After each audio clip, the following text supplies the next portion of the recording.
So this is the talk on neuropathic pain. This is the overview of the talk, and this is the way we're going to talk through things. We're going to look at the definition of neuropathic pain, look at the symptoms and signs, spend some time looking at the classification and mechanisms of neuropathic pain, and then give you an approach to treatment. So let's get on with it. This is the definition of neuropathic pain. Pain initiated or caused by a primary lesion or dysfunction in the nervous system. Now this was the definition that came out in 1994 by the IASP. Just recently this definition has been looked at by a number of experts in the fields and been revised. This is the new definition. Pain arising as a direct consequence of a lesion or disease affecting the somatosensory system. This can be in the CNS or peripheral nervous system. So the key features here are that it's taken out the dysfunction from the definition, and it's taken out the word nervous system, so it's focusing us on the somatosensory system. Now dysfunction's got its own category, and that's the dysfunctional pain syndrome, such as fibromyalgia and chronic pelvic pain, as well as now complex regional pain syndrome, which strictly speaking should be classified as a dysfunctional pain syndrome. So this focuses us on the actual cause and hopefully in the future mechanisms of neuropathic pain. So this is the way you're going to diagnose neuropathic pain, and this is the way you should be diagnosing it. You need a combination of history, symptoms, signs, and a diagnostic test before you can go on to making the diagnosis. So a history of a lesion or a disease or some kind of trauma affecting a potential part of the sensory nervous system. The patient needs to have symptoms in that sensory nervous system. When you examine them, you can elicit a number of signs in that anatomical distribution, and this should precede a diagnostic test, which may include a magnetic resonance imaging scan or neuroelectrophysiological testing. Once you've done this, you could either make the diagnosis of neuropathic pain as being definite, probable, or possible. Now, just looking at the symptoms and signs in slightly more detail, patients may present first with negative symptoms, so they might have a patch of numbness. They might, strictly speaking or truly speaking, have the classic feature of anesthesia dolorosa, which is pain in a numb area of skin. They may progress on to get positive signs, so the hyperalgesia, allodynia, as well as the classic descriptors of neuropathic pain, the burning pain, shooting pain, lancinating pain. This then could progress on to the third aspect, which is the autonomic features of neuropathic pain, which may be swelling, color changes, and temperature changes. Now, we've just mentioned that CRPS is the classic syndrome that gives you autonomic features, but again, strictly speaking, in this definition shouldn't be diagnosed as neuropathic pain because we don't understand where it's coming from just yet. And then the fourth thing that symptoms and signs can progress onto is psychological sequelae, so anxiety, depression, lack of sleep, fatigue. Now the classification can be done two ways, and you've got this in your reading package. There is the traditional etiological classification, where you're looking at things like trauma causing phantom pain, ischemia causing central pain, infection and inflammation such as postherpetic neuralgia and HIV. Cancer can cause neuropathic pain. Cancer drugs can cause neuropathic pain, so particularly the zinc alkaloids, vincristines and taxanes, monoclonal antibodies as well. This could probably be a good MCQ question: what drugs classically cause neuropathic pain? And then the compression, like trigeminal neuralgia, multiple sclerosis, which we're not really sure of the cause. The other way of classifying neuropathic pain is according to the site, so it can either be peripheral, central, or mixed, and that's pretty self-explanatory.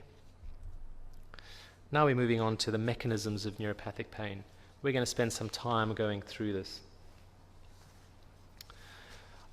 In an ideal world, we'd have a mechanistic-based approach to treating neuropathic pain. So what this would mean is we would investigate an individual, find out what mechanisms are present in that individual, and then focus our treatment on that mechanism.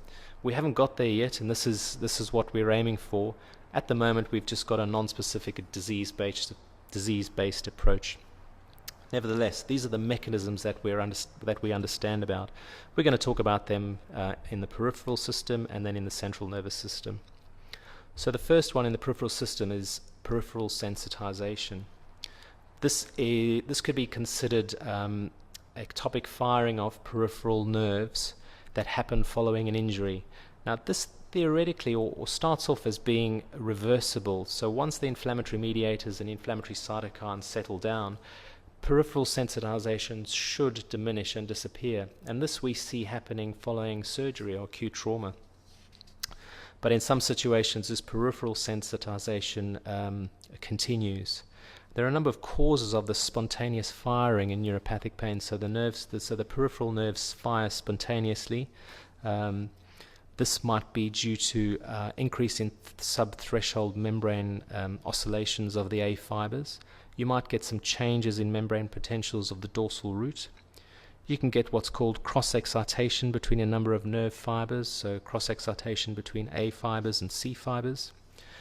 Also important in peripheral sensitization is the sodium and calcium channels, which both can be, the expression can change, they can be upregulated.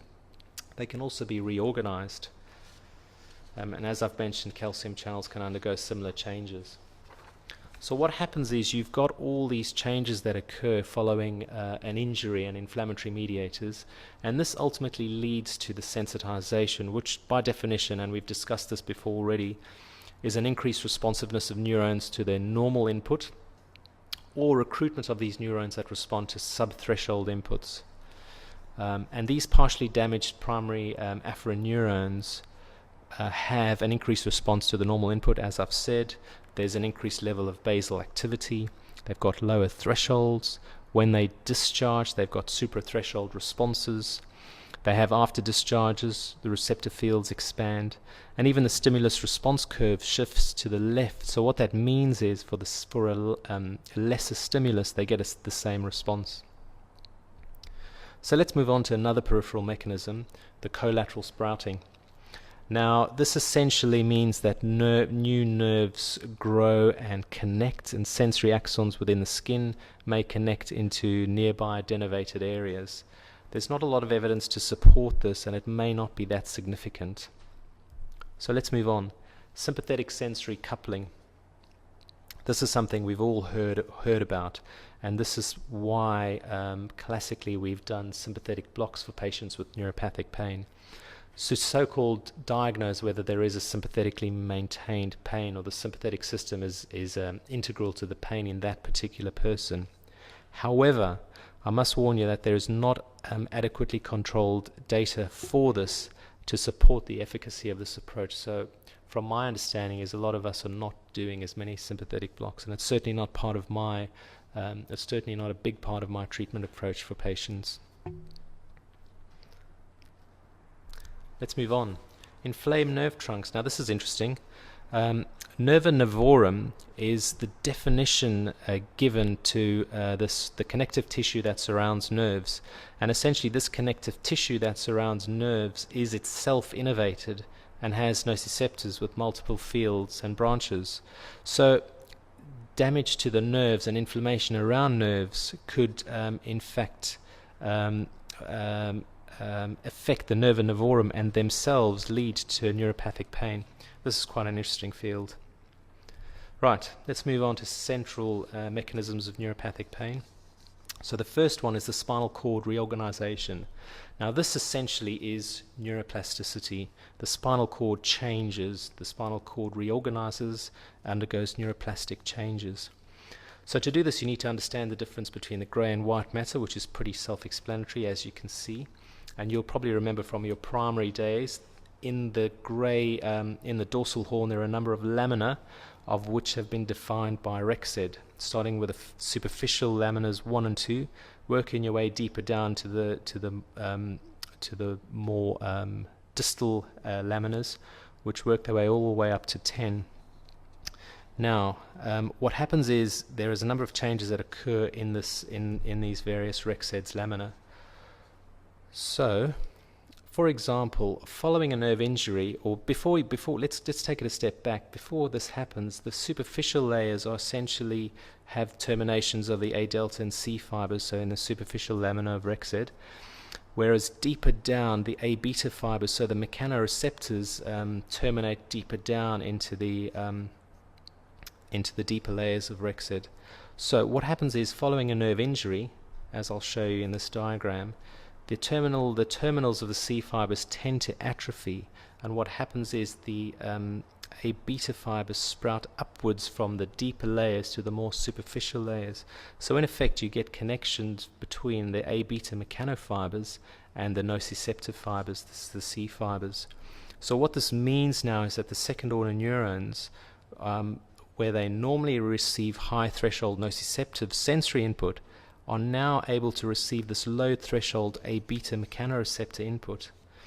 And this is why non-painful stimuli can lead to pain following nerve injuries. This is an important concept to get. Let's move on to spinal cord hyperexcitability. Now, this can also be termed central sensitization, and this is changes that occur again within the dorsal horn. We've defined sensitization. Now, this is just meaning that it occurs centrally within the spinal cord. So an increased responsiveness to the normal input, or recruitment of responses to sub-threshold inputs. So this means that there's increased traffic within the dorsal horn that leads to central sensitization. And once you're getting to the central sensitization, you're generally getting to the point where this may become irreversible. Now, causes of central sensitization are multiple, and we're learning new things every day. But one thing you need to be aware of is that the NMDA receptor seems to be integral to this. The NMDA receptor undergoes changes, becomes upregulated, and what happens is that this is, as I mentioned, pivotal in developing central sensitization. To activate the NMDA receptor, the internal magnesium plug needs to be released, and this allows ongoing activation by inflammatory or excitatory neurotransmitters like glutamate, which then activate the NMDA receptor, following which you get a number of post-receptor second messenger changes and hyperpolarization and increased neural activity. So NMDA receptor blockers are key in treating neuropathic pain, and there are a number of studies looking at ketamine as the NMDA receptor agonist that has been useful in some patients. And I use it quite a lot in our acute neuropathic pain patients, and ketamine seems to help significantly. What happens to these patients in the long term, we still don't know, but certainly acutely and anecdotally, it seemed to be very helpful. GABA is also important in central sensitization, and because GABA is an inhibitory neurotransmitter, it's the decreasing in the effect or efficacy of GABA that's associated with neuropathic pain. There have also been some studies looking at adenosine, and it's a decrease in the use of adenosine or the postsynaptic concentrations of adenosine that have been associated with neuropathic pain. So let's move on. The endogenous opioid systems seem to also be important in the development of neuropathic pain. I'm not going to go on too much about these systems, but it looks like a loss of either peripheral opioid receptors or a change in the central opioid receptor concentration may be important. And of course, increasing in activities of the anti-opioid antagonistic system. So the opioid antagonistic systems may be important in neuropathic pain, such as the cholecystokinin or CCK.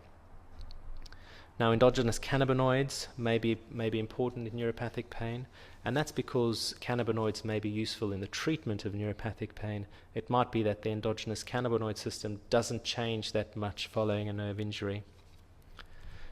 Let's move on to deafferentation pain. Now, this is when you get a complete or partial interruption of peripheral and central afferent neural activity, generally following avulsion of nerve roots, and we see this a lot with our traumatic brachial plexus avulsion injuries, and this can be severe, debilitating pain that can sometimes be difficult to treat.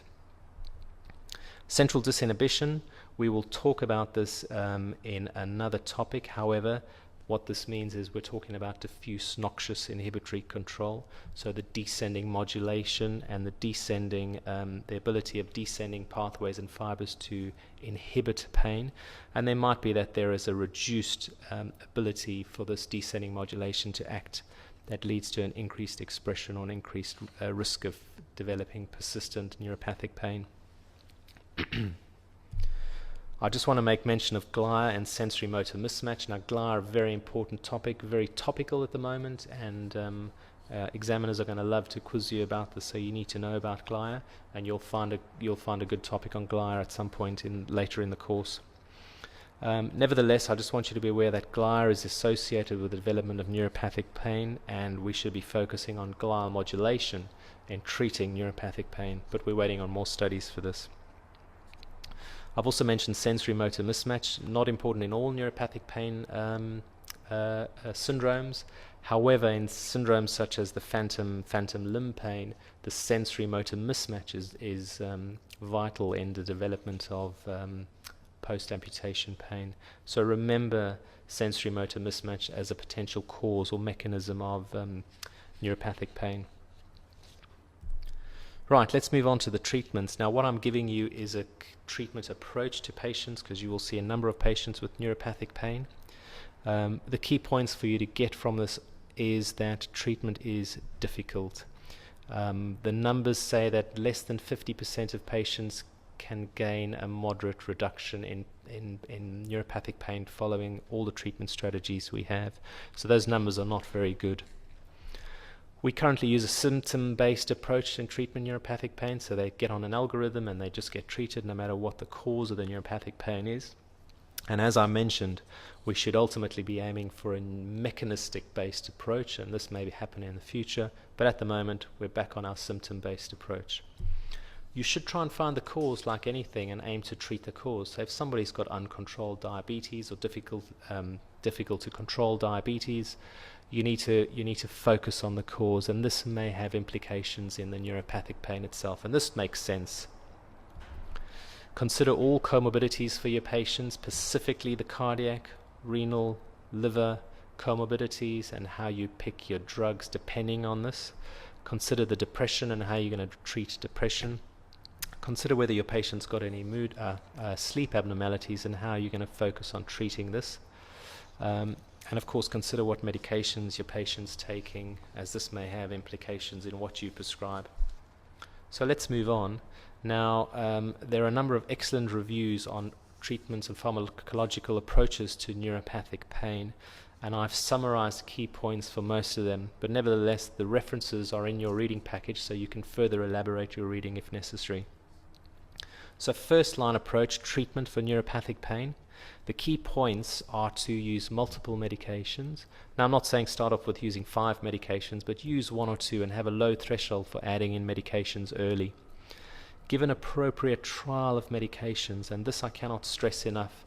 Unfortunately, this is something we need to stress to our GP colleagues and primary colleagues out there, or people that don't have that are not pain specialists that try and treat neuropathic pain. Almost every clinic I have a patient that's been trialed on an anti-neuropathic agent, and they've had 1 or 2 doses or 1 or 2 days of it and had side effects and stopped the trial because the dose was too high, or they didn't understand what they were getting into, and they've assumed that trial was inappropriate, and it's, or should I say, ineffective. It's quite hard to get a patient to come back from from having side effects and a couple of days of an anti-neuropathic agent, to get them on your side again, to have a further trial where you can hopefully do a slow titration and get up to a reasonable dose for a significant period of time. So a proper trial takes about 6 or 8 weeks at a good dose before you can say that it doesn't work. So aim for an appropriate trial. Always consider age, comorbidity, and side effects, and it's the side effect profiles that guide us into using certain medications first. So this is the diagram, or this is the table of first-line approaches in neuropathic pain. First-line medications are tricyclic antidepressants, SNRIs, the alpha-2 delta ligands, so that's the calcium channel alpha-2 delta ligands, those are the gabapentinoids, And the topical lidocaine, the 5% patch, is first-line therapy. If you've got somebody with post-herpetic neuralgia, with localized allodynia, you should focus on using topical lidocaine as first-line therapy. So it depends on the patient. It depends on the cause of neuropathic pain. So tricyclics, we pick the tricyclic depending on the side effects. If I've got an old patient with cardiac comorbidity who's at risk of getting hypotension, urinary retention, making the narrow angle glaucoma worse, I'm not going to prescribe a tricyclic. If I am going to prescribe a tricyclic, I'm going to use a very small dose, 5 or 10 milligrams, and I might even use nortriptyline, which is the secondary amine, which has a slightly better side effect profile. So consider side effects first. Amitriptyline has been trialed and tested. There are many RCTs out there. It's cheap and it's effective. So don't forget about amitriptyline. The other drugs are being pushed at the moment, but always remember about amitriptyline and nortriptyline. SNRIs, a number of level 1 studies coming out for the use of duloxetine and venlafaxine, particularly useful in diabetic neuropathy and fibromyalgia. Pick the medication that you are going to get comfortable with, and I'm comfortable using duloxetine because it's got a slightly better side effect profile from a cardiac perspective than venlafaxine. Nevertheless, they do get GIT side effects when using SNRI, so be aware of this and educate your patients on this. But if you've got a patient with a significant mood component, depression, you may consider SNRIs first in your treatment strategy. And then, of course, there are the gabapentinoids, pregabalin, gabapentin. We all know quite a lot about them. Gabapentin needs a slow titration because it doesn't have linear pharmacokinetics, so it takes a while to get there.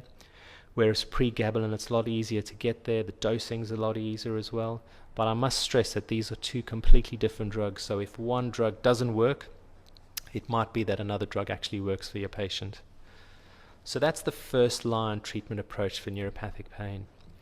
Let's look at second-line treatment approaches. And you could consider some of these second-line treatment approaches first. So for example, if somebody's got acute neuropathic pain, you might use second-line therapy first. This might be patients in hospital, post-operative patients, post-trauma patients, burns patients. If somebody's got neuropathic pain associated with cancer, you're going to want to be slightly more aggressive, and you may use second-line treatment as well. And of course, if you have a patient where the first-line treatment is going to take a while to get into them, so when you're having a slow titration and you need quick relief, you may need to use second-line treatments. These are the two second-line treatments, tramadol and opioids. Don't forget about tramadol. It can be very useful in some patients. I know it's full with side effects, and a lot of people say nausea and vomiting, lowers the seizure threshold, causes dizziness and sedation. However, it's useful. There are now slow-release preparations out there that seem to be slightly more gentle on the patients, so consider using them. Don't forget that it can accumulate in renal and liver dysfunction, so be aware of that. And of course, the serotonin syndrome is something that I have continuous battles with colleagues about prescribing tramadol and, say, for example, a tricyclic antidepressant. We know that the risks are there. If you use low doses and you're sensible with your dosing and you educate your patients, you can use these two medications quite safely. Opioids is a huge topic, and I'm not going to open that can of worms here. I'm just going to say that if you prescribe opioids, you need to consider the long-term risks of opioids, and you need to practice safe opioid prescribing. You'll get this time and time again in a number of our other topics on opioids. There are a number of third-line medications used for neuropathic pain. Carbamazepine is there, and some consider that a first-line therapy for trigeminal neuralgia. However, if you go and look at those papers, there are only 3 or 4 papers. They weren't fantastic papers, but nevertheless, that is set carbamazepine as first-line therapy in trigeminal neuralgia. I would use it as first-line therapy, but I would have a low threshold for using the newer gabapentinoids as therapies. There are other anti-epileptics that can be used, but again, third line, they're not that useful, and some of them are associated with significant side effects. Capsaicin is there. I haven't found that useful in my patients. Mexiletine and memetine as well. There are some early studies now looking at high concentrations of capsaicin, as well as lacosamide and cannabinoids, and we wait further studies for them to guide us. At the moment, they're only distal or down in our treatment algorithm. The last slide I want to show you is just to remind you that we've been discussing pharmacological approaches to neuropathic pain, but I have to stress that this treatment approach is going to be multidisciplinary, and you're going to treat the patient as a whole. So if they're physical abnormalities, you're going to focus on those. If they're functional problems, you're going to focus on those. You're going to focus on the psychosocial aspects, and education of your patients is going to be vital as well. That concludes this lecture.